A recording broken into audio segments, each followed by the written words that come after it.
The number one question, besides what the hell's going on with the real estate market, is when will everything crash? When will the crash happen? When will the correction happen? Oh, things are super inflated. Everything is going crazy. Everything has been removed from the fundamentals. When is it going to fall off a cliff? And the fact of the matter is, nobody knows if, when, or how, or any of that stuff. We just don't know. All we can say is that what we're seeing, what we're experiencing, isn't what is normal, isn't what is typical. We can see that there has been a lot of manipulation in the market, a lot of these changes in policies, a lot of the changes in how we're monetizing our debt, a lot of the changes in just the way that we're stimulating our economy. It's different than what it used to be. It was never like this. So we don't actually know how things are going to proceed because we are in unprecedented times. Unprecedented actions have been taken, and we are seeing unprecedented results. We are seeing the complete separation of income, the average income, and the housing prices. How is that possible? Right? We're seeing it's just a complete detachment, right? So what is going on? At some point, something has to give. There's only so much further that these housing prices can go. Now, normally, what we see, or what we have seen, not necessarily normally, but what we have seen in the past, is we see a crazy run up in prices, then we see overbuilding, right? And then we see a collapse in prices.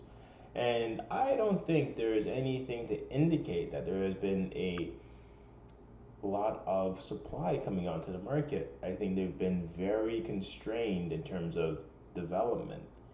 And I think that is actually leading to this kind of, well, I think what that means is we're not going to see any sort of dramatic change in prices quickly. It's not going to be a sudden halt. I mean, but then again, that's how things always happen. Is what is it? Slowly, then all at once, right? That's typically how things are done. So I don't know. Really, I don't think anybody knows. I got this comment once saying, be more authoritative. Tell people what the answers are, and I think when nobody really knows what's happening, uh, I guess they're looking for leadership, they're looking for answers, and they expect that professionals, people with experience, to have answers. And the fact is, now nobody has an answer. Nobody or I should say, the answer, right? Nobody has the answer. There's no clear cut way to address this issue. Now, really, having more homes for people is one way to manage it, but the issue with housing is it's not a commodity in the same way like a gold coin is, right? A gold coin is a gold coin is a gold coin. It's all the same. You buy one gold coin or another, right? If it's the same purity level, all that kind of stuff. But with a house, only one home can occupy one piece of land, right? So it can either be closer or further away from the things that you want to be closer to, or the things you want to be further away from, right? And that will dictate the price. The attractiveness of that home, the attractiveness of that location, with with many other commodities that exist, right? So that it makes a difference when it comes to understanding all the criteria when it of housing prices. I mean, that's one aspect of it, in terms of a difference. And then all the other manipulation that goes into the housing. I mean, in terms of government programs that are being provided, subsidies, in a sense. I mean, with CMHC, that's in a sense a subsidy that's provided. Uh, so yeah. Anyways, that being said, it does look like it's hitting the fan. It's starting to slow down. But we'll see where it goes. GTA home sales take a hit. I'm sure a lot of people like the sound of that, but what does it actually mean for prices? That's all that really matters. The total number of home sales transactions in the Greater Toronto Area decreased in May 2021 as a tighter market pushed the average selling price in the region to an all-time high. Absolute exuberance. New figures from the Toronto Regional Real Estate Board (TREB) showed that total sales transactions in May declined 13% month over month to $11,951 from April's $12,663, with the City of Toronto seeing 4,118 transactions. So, despite the decrease in transactions, the average home price in the GTA still increased by 1.1%. Like I said, fewer transactions does not necessarily mean a decrease in housing prices.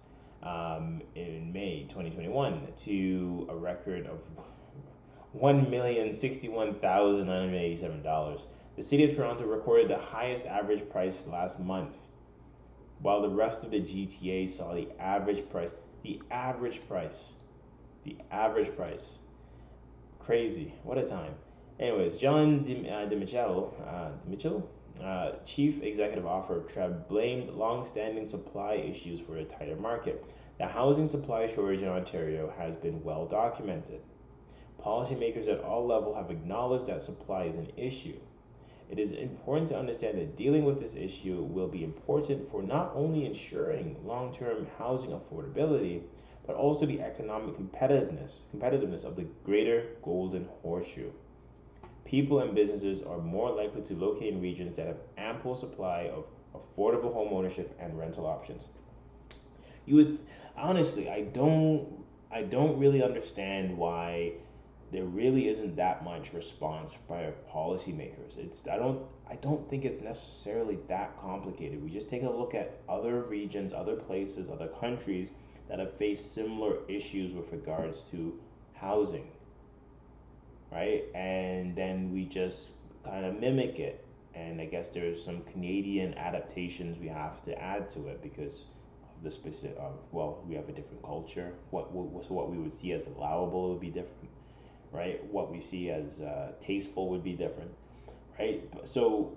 But it just seems like there's no concern at all is being given. It's just so bizarre. There's a few things that people really care about. The cost of living is number one for basically everybody. That's one of the things that kind of unites all Canadians is we all care about having enough to take care of ourselves and take care of the ones that we love, right? Being able to provide adequate shelter for them, being able to provide an adequate home for them in an area that they feel safe and comfortable in. If we can't provide safety, if we can't provide a nice home, if we can't provide jobs that can help them, help them afford these things or create an atmosphere in which these jobs would exist, I don't even know what is their purpose. What are they even doing? All they seem to be doing is, clinking champagne glasses as what is it? What is the term? Fiddling as Rome burns. It feels like that, like increasingly so as the days go by, because it feels like there's more things being added onto this. Maybe because I'm part of the industry and every day I'm having to talk to people and explain to them why they can't afford the home, right? And they have good incomes, they have good credit, they just don't have the down payment that was good enough for them. Everything that was good enough for them 2 years ago is just woefully inadequate now, right? So they have to really temper their expectations, or they have to move somewhere else, right? You have to move out of the location, and that's the thing. I'm trying not to have that mindset where you can kind of be spoiled and say, well, I should be able to live wherever I want. I should be able to do whatever I want and not have to make any sacrifices. I'm trying to be mindful not to end up there. But that being said, I think it's really important to note a lot of this is an artificial creation. and it's a lot of this has been created. A lot of this situation has been created uh, through bad policy.